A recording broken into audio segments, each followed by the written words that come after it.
السلام عليكم ورحمة الله وبركاته.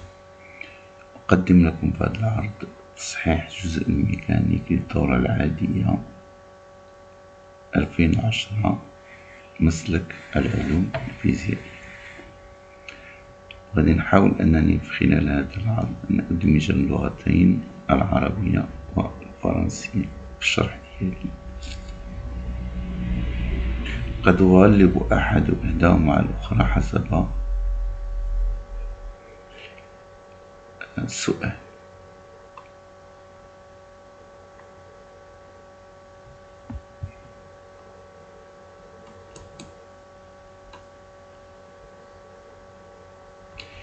نبدأ أولا التذكير بإحداثيات متجهة لا بروجيكسيون دان فيكتور. ناخدو الشكل اللي على اليمين. إحداثية ديال المتجهة أ بي دائما في جميع الحالات غتكون هي إكس بي موا إيكغيك إكس أ إيكغيك بي موا إيكغيك، ولكن الإشارة ديال الإحداثية تتعلق بالمعنى. Le signe des coordonnées d'un vecteur dépend des repères, des choix de repères. الشكل على اليسار عندنا إكس بي موا إكس أ أكبر من الصفر و إيكغيك بي موا إيكغيك أ أكبر من الصفر إذا الإحداثيتين موجبتين. الشكل على اليمين هنا غتلاحظو بأن غيرنا المنحى ديال المحور إكس بريم إكس، on a changé le sens de l'axe X prime X, donc la valeur de X P moins XA change, donc devient négative. donc لاحظنا بأن X P moins XA اللي هو إحداثيات أو إسقاط ديال المتجه أ بي على المحور الأباسيل يصبح سالبا. هذا للتذكير. إطار التذكير دائما نمر إلى تأثير السطح على جسم الصلب، l'action du sol. Dans le cas de mouvement avec frottement. Dans ce cas, la force R exercée par le solide sur le plan se décompose en deux composantes. القوة R تنقسم إلى مركبتين. مركبة مماسية une composante tangentielle qui s'oppose au mouvement qu'on appelle force de frottement. إذا المركبة المماسية هي قوة الاحتكاك. مركبة منظمية une composante normale RT qui résiste à l'implantation du corps solide dans la surface de contact. إذا تقاوم انغراج الجسم في السطح. أود الإشارة هنا إلى أن هاتين القوتين لا تدرجان ضمن جرد القوى، فهما توجدان ضمن R. إذن عندما نجرد القوة R فإننا نجرد ضمن هاتين القوتين. إذن حذاري بأن يدرج القوة الاحتكاك ضمن جرد القوى. Donc, on ne signale pas la force de frottement dans le bilan des forces. R est donc la somme de deux composantes, la composante normale et la composante tangentielle en vecteur. En module, R c'est la racine carrée de Rx carré plus Ry carré. إذن كعلاقة متجهية R هي مجموع المتجهتين المنظمية والمماسية، بينما المنظم ديال R هو جذر مربع ديال Ry كاري بلس Ry. نرجع إلى الشكل. إذن في الحالة اللي أمامنا dans ce cas-là, le mouvement est de bas vers le haut. Donc R est incliné d'un angle phi par rapport à la norme.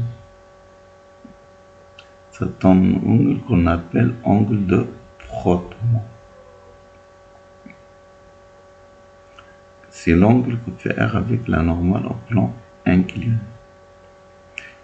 tangente phi égale à k est appelé coefficient de frottement. Cas de mouvement sans frottement, c'est le cas de cet exercice.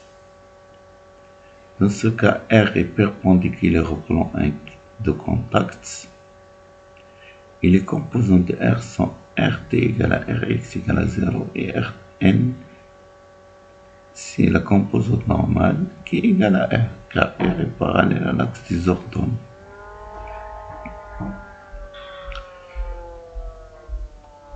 Les projections des points إحداثيات منتجات الوزن.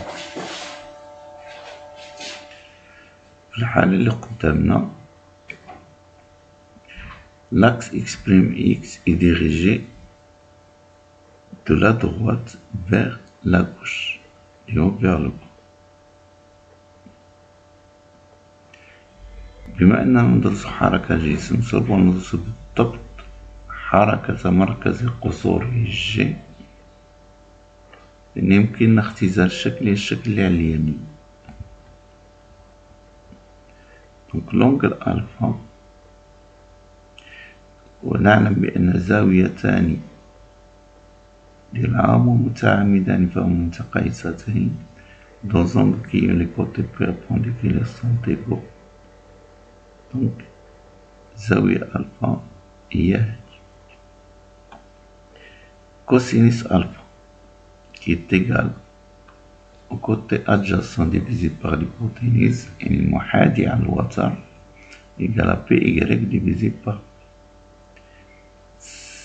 donc PY le module égal à P sin cos alpha. Sinus alpha qui est à la côté opposé divisé par l'hypoténuse égal à PY sur P en module. donc Px égale à P sinus alpha.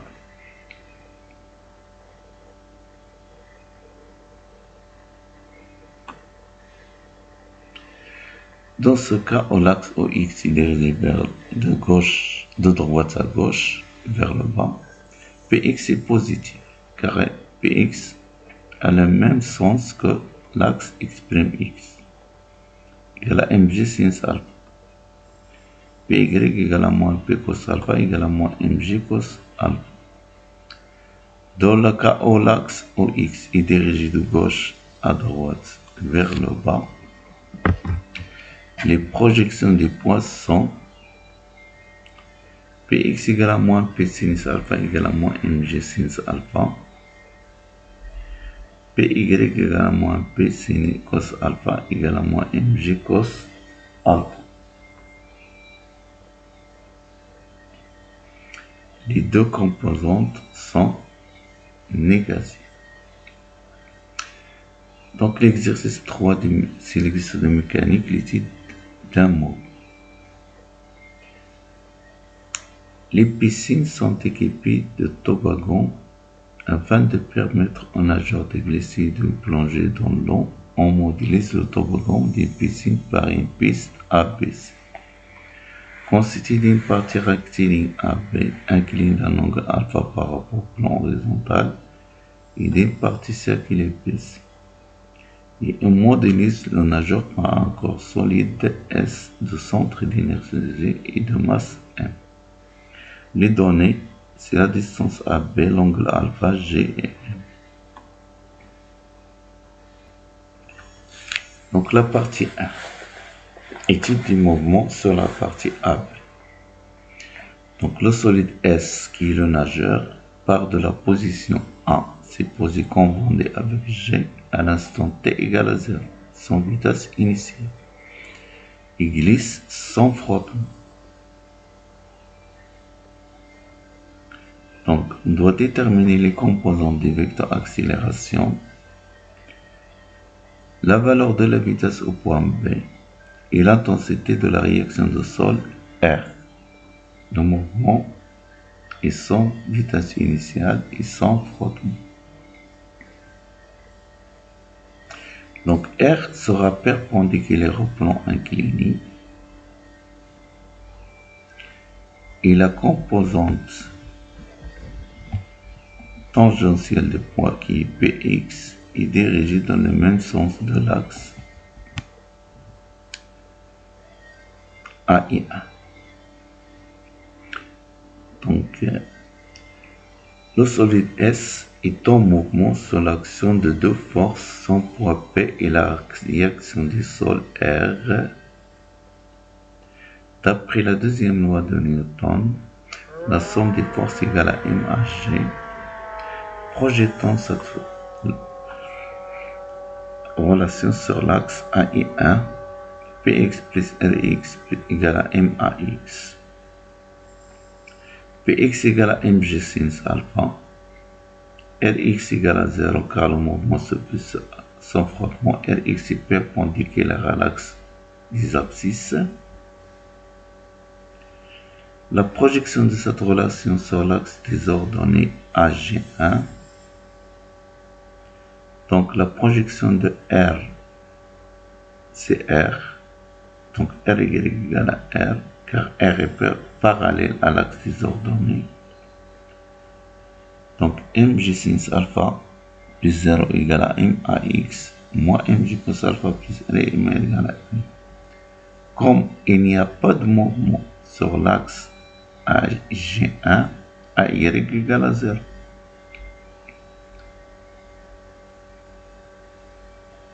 Donc AX égale à G sinus alpha d'après la relation 1 et AY égale à 0. Ce sont les composants du vecteur accélération. Calcul de la vitesse v. On sait que AX est la dérivée de Vx par rapport au temps. Par calcul de la primitive v de AX, on trouve Vx égale à AXT plus V0x avec V0x égale à VA égale à 0 car le mouvement est sans vitesse initiale. Le point A, c'est le point de départ. Vx égale à Ex multiplié par T. Au point B, Vb égale à Ax fois Tb. Ax, c'est G sin alpha, donc Vb égale à G sin alpha, c'est la relation, fois Tb, c'est la relation 5. Et on sait que Vx est la dérivée de x par rapport au temps. Par calcul de la primitive, on trouve x égale à 1 demi ax t carré plus x0 avec x0 égale à xa égale à 0. A est l'origine du repère. Donc x égale à 1 demi ax t carré au point B. xb c'est la distance AB car xa égale à 0 égale à 1 demi ax tp carré, donc tp égale à la racine carrée de 2 fois AB sur G sinus alpha. On remplace TP dans la relation 5, on trouve enfin VB, c'est la racine carrée de 2G AB sinus alpha, l'application limite.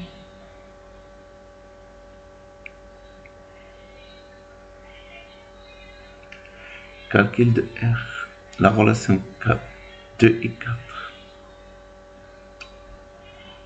La relation de moins mg cos alpha plus r égale à may, ay égale à 0, donc r égale à mg cos alpha, application numérique.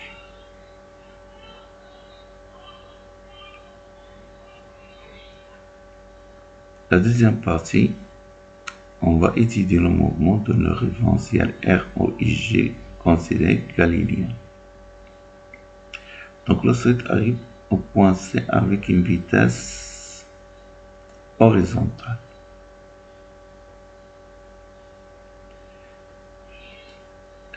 Pour le quitter un instant posé comme nouvelle origine de temps, le solide est soumis en plus de son point à l'action d'un linéaire artificiel modélisé par la force d'expression F1 égale à moins F1 point I. Donc, on doit trouver l'expression de Vx, calcul F1 et calcul de l'attitude h de c par rapport à la surface donnée. Donc VC est horizontale. Les composantes de VC sont V0x égale à BC, V0y égale à 0.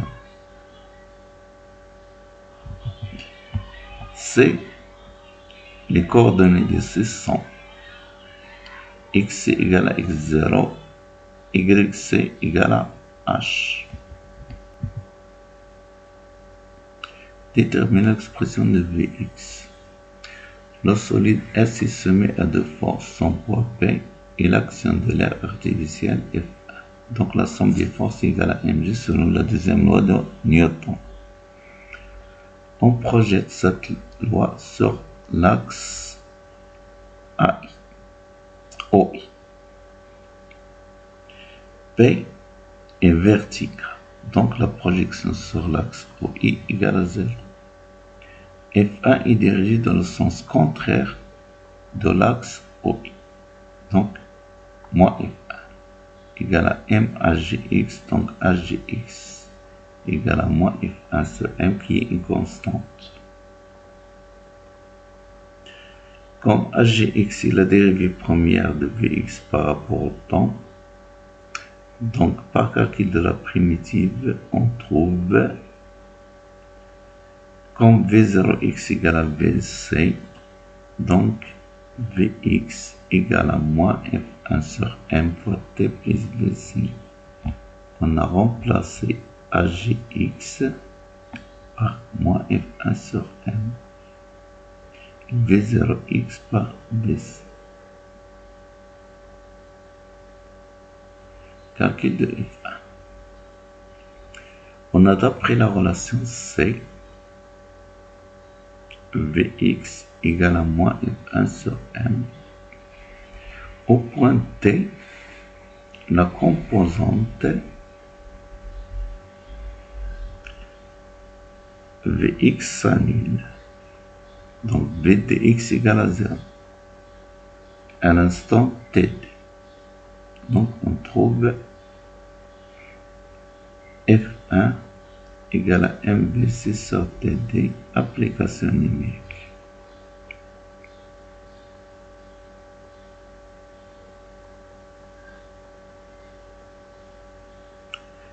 Calcul de l'altitude H. D'après la relation A et la projection de la deuxième loi de Newton sur l'axe G, on a moins mg plus 0 égale à mh y.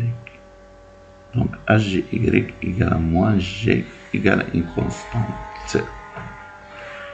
Par calcul de la primitive, donc on sait que hgy égale à dvy sur dt, on trouve Vy égale à Gy plus V0y avec V0y égale à 0.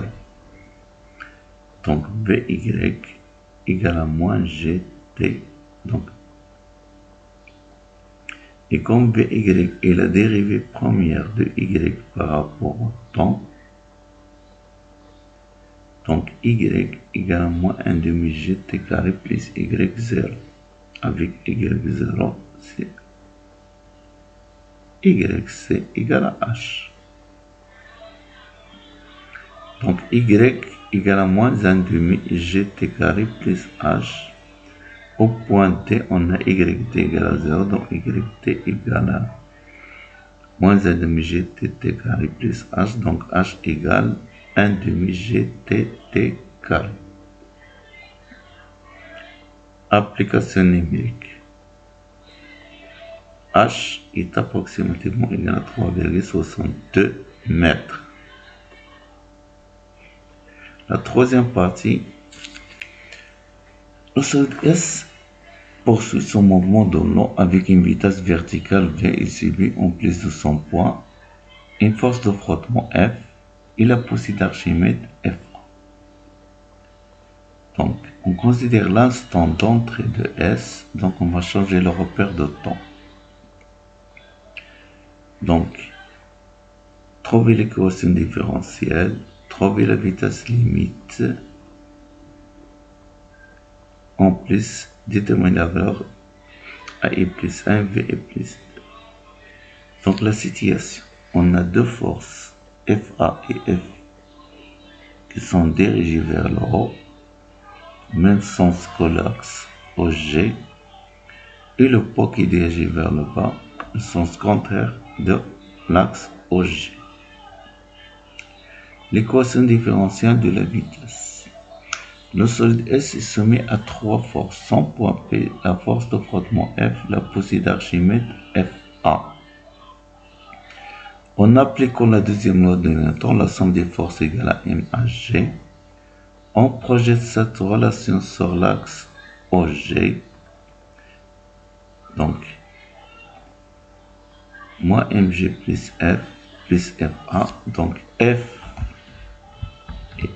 et FA sont dirigés dans le même sens que l'axe OG, donc leurs projections sont positives. Par contre, la projection du point est négative car elle a le sens contraire de OG. Donc, HG égale à moins G plus FM sur M plus FA sur M. HG plus G, donc G moins G devient plus G moins F sur M moins FA sur égale à 0. On remplace G par 9,8, F 140 V carré, FA 637, dV sur dt plus moins 2V carré plus 0,7 égale à 0. Calcul de la vitesse limite. En régime permanent, V égale à V limite égale à une constante. Donc, la dérivée par rapport au temps de la vitesse égale à 0. On remplace de la relation étoile. Donc, dV égale à dt égale à 0. Et V, c'est la vitesse limite. Donc, la vitesse limite, c'est la racine carrée, plus ou moins la racine de 7 sur 2, égale à plus ou moins 0,59 mètres par seconde. On va choisir la valeur négative parce que le sens du mouvement est dans le sens contraire de l'axe G, donc le vecteur vitesse a le sens contraire de l'axe OG. L'application numérique V limite donc égale à moins 0,59 mètres seconde moins 1.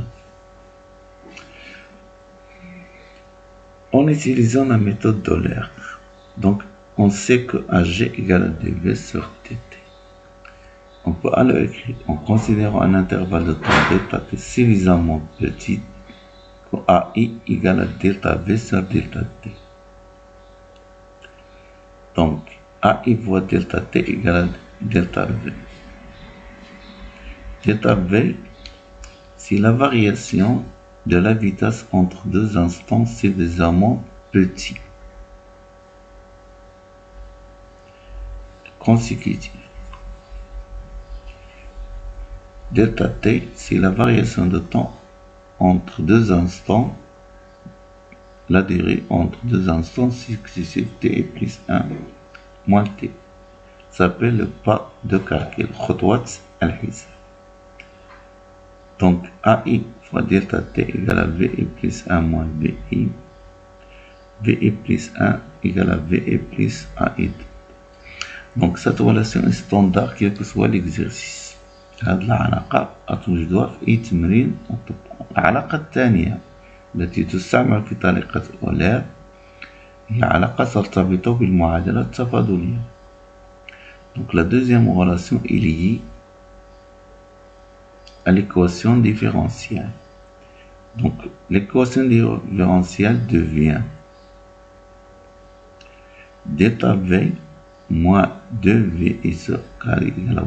Donc on remplace V par VI et dV sur dt par delta V sur delta. Donc delta V sur delta t, c'est AI.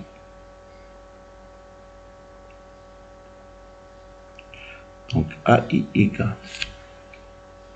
C'est la deuxième relation dans la méthode d'Euler. العلاقة الأولى علاقة لا تتعلق بالتمرين نجدها في أي تمرين، بينما العلاقة الثانية تتعلق بالمعادلة التفاضلية أي بمعطيات التمرين. إذن d'après la deuxième relation de la méthode d'Euler, on remplace V est plus 1, on trouve A est plus 1.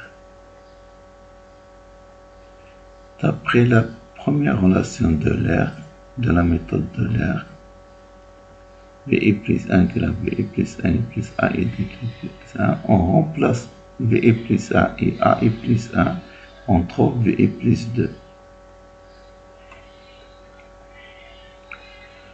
السلام عليكم ورحمة الله وبركاته. مع متمنياتي لكم بالتوفيق إن شاء الله.